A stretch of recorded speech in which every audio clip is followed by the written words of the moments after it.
अस्सलाम वालेकुम दोस्तों, मैं साकिब हुसैन।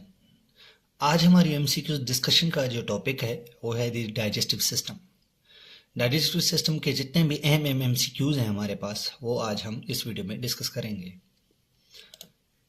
तो सबसे पहला हमारे पास जो क्वेश्चन है वो ये है कि which of the following organ is not part of accessory digestive organs? A pancreas, B oesophagus, C liver, D gall bladder. इसका जो सही आंसर है वो है ऑप्शन बी ईसोफेगस। टाइम की कमी की वजह से एक्सप्लेनेशन हम नहीं पढ़ेंगे। आपको अगर पढ़नी हो तो दिए गए एक्सप्लेनेशन पढ़ सकते हैं हर एमसीक्यूज की। Number 2, during mechanical digestion food is a split into smaller molecules by hydrolysis, B cut and ground by teeth and churned by stomach muscles, C absorbed directly into the bloodstream, D eliminated as a feces। इसका जो सही answer है वो है option B cut and ground by teeth and churned by stomach muscles.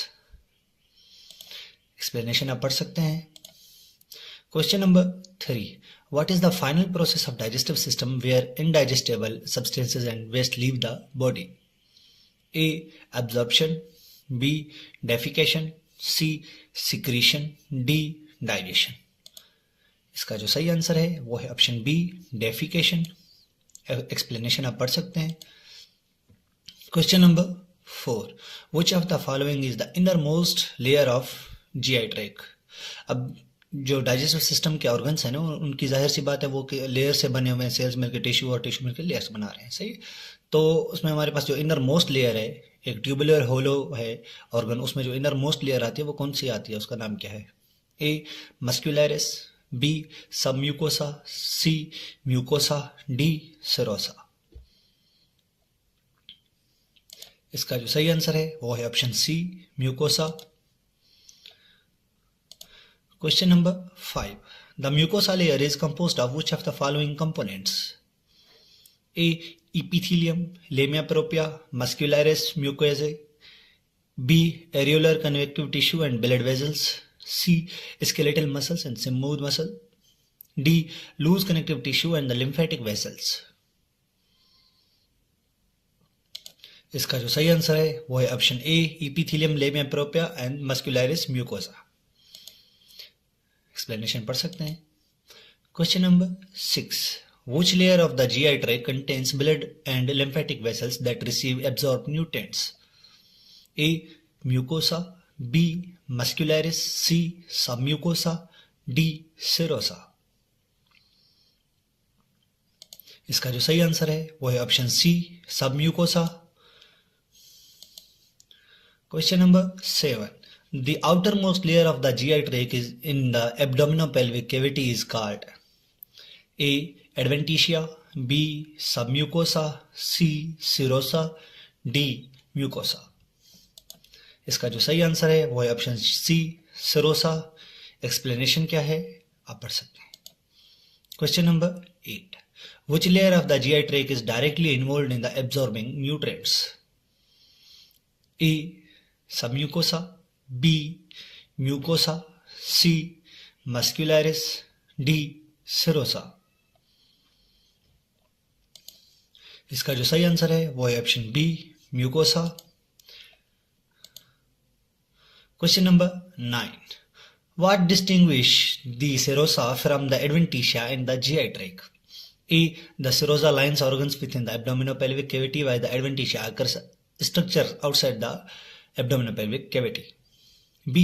The serosa contains smooth muscles while the adventitia contains skeletal muscles. C. The adventitia secretes digestive enzyme while the serosa absorb nutrients. D. The serosa is responsible for the voluntary movements while the adventitia control involuntary processes।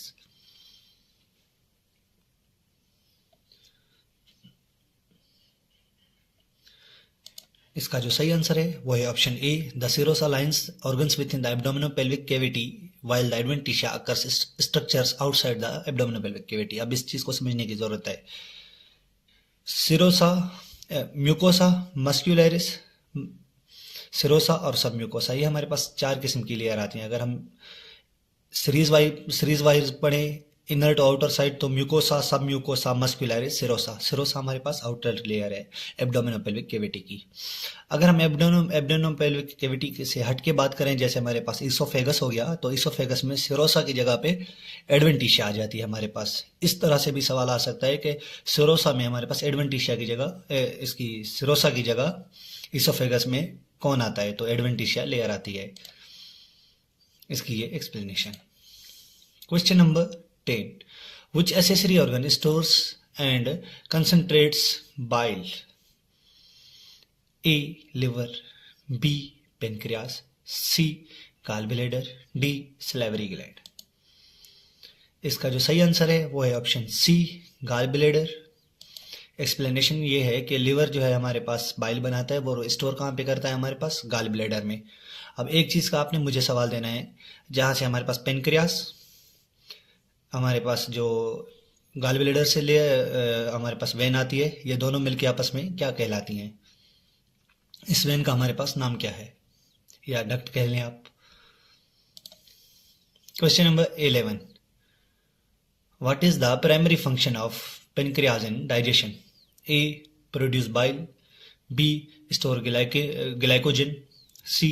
Deliver pancreatic juice into the duodenum, D. Absorb nutrients. इसका जो सही answer है वो है option C, deliver pancreatic juice into the duodenum.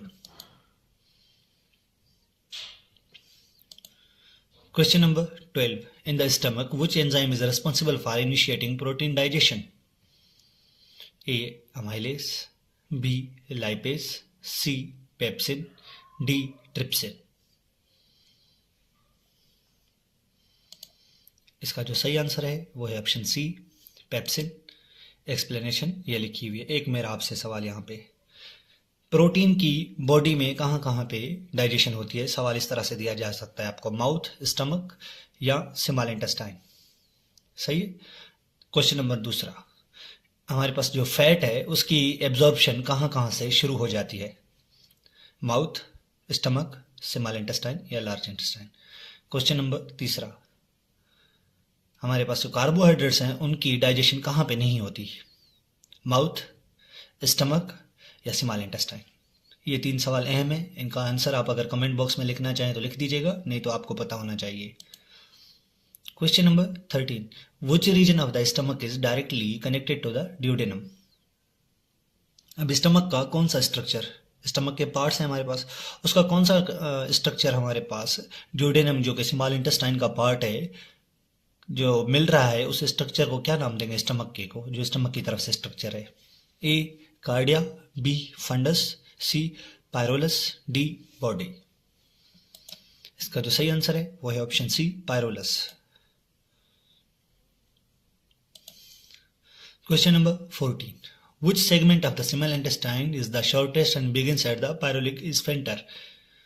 A. Jejunum, B. Ileum, C. Duodenum, D. Cecum। इसका जो सही answer है वो है ऑप्शन सी, ड्यूडेनम। एक्सप्लेनेशन क्या है? The duodenum is the shortest section of the small intestine where most chemical digestion begins. Question number 15. Which digestive function is performed by the large intestine? A. Digesting carbohydrates and lipids, B. Emulsifying fats, C. Absorbing water, ions and the vitamins, D. Breaking down nucleic acids। इसका जो सही answer है वो है option C, absorbing water, ions and vitamins. Explanation क्या है? The large intestine absorb water, ions and certain vitamins while forming and storing faeces. Question number 16. Which cells in the stomach secrete mucus to protect the stomach lining from acid? A. Parietal cell, B. Chief cells, C. Goblet cells, D. D cells। इसका जो सही answer है वो है option C, goblet cells. Goblet cells ही हमारे पास responsible होते हैं म्यूकस को सिक्रीट करने के लिए। अब म्यूकस का फंक्शन आपको पता होना चाहिए कि म्यूकस का हमारे पास जीआई ट्रैक्ट में क्या फंक्शन है। Question number 17. Parietal cells in the stomach are responsible for secreting A. Pepsinogen, B. Mucus, C hydrochloric acid, D bile. इसका जो सही आंसर है वो है ऑप्शन सी HCl। एक्सप्लेनेशन इसकी ये लिखी हुई है। Question number 18, chief cells in the stomach secrete pepsinogen, gastric acid, somatostatin and mucus. C का ऑप्शन है सोमेटोस्टेटिन। सोमेटोस्टेटिन एक अलग हो जाएगा। इसका जो करेक्ट आंसर है वो है ऑप्शन ए पेप्सिनोजिन। एक्सप्लेनेशन क्या है? Chief cell secrete pepsinogen an inactive enzyme that is converted to pepsin aiding in protein digestion, यानी कि प्रोटीन डाइजेशन में मदद करता है। एडिंग इनका यहाँ पे ये मतलब है। Question number 19, D cells in the stomach secrete which hormone to inhibit acid secretion? A gastrin, B somatostatin, C secretin, D cholecystokinin. इसका जो सही आंसर है वो है ऑप्शन बी सोमेटोस्टेटिन। एक्सप्लेनेशन क्या है? D cell secrete somatostatin which inhibits gastric acid secretion and regulates digestive processes. Question number 20, which vitamins are absorbed without the need for digestion? A fat soluble vitamins A, D, E, K, B water soluble vitamins B, C vitamin B12, D both A and B। इसका जो सही answer है वो है option B both A and B. Explanation क्या है? Vitamin A D E K fat soluble and B C water solubles can be absorb without digestion. Thank you so much for your precious time.